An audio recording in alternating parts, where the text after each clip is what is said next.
अजित पवारांच्या विमान अपघाताबाबत रोहित पवार सातत्यानं पाठपुरावा करतायत।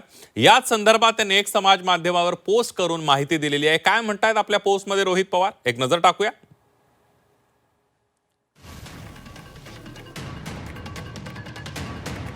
अजितदादांच्या विमान अपघाताबाबत अनेक शंका निर्माण झाल्या असून तथ्यांसह या शंका पत्रकार परिषदेच्या माध्यमातून जनतेपुढे मांडल्या।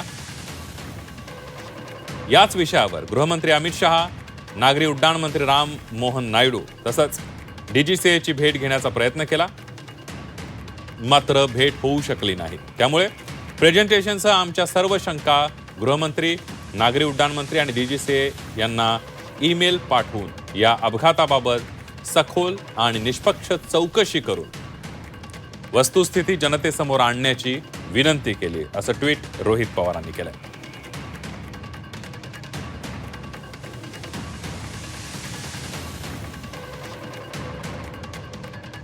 पत्रकार परिषद घेतल्यानंतर तपासाला काही प्रमाणात वेग आला असला तरी अजूनही अपेक्षित वेगाने तपास मात्र होताना दिसत नाहीये।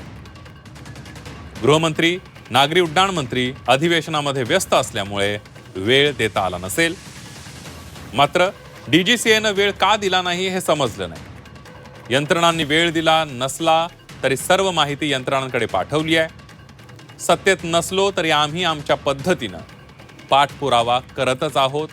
राज्य सरकार आणि सत्तेतील सर्वच जण यासाठी पाठपुरावा करतील, ही अपेक्षा असल्याचं रोहित पवारांनी म्हटलंय।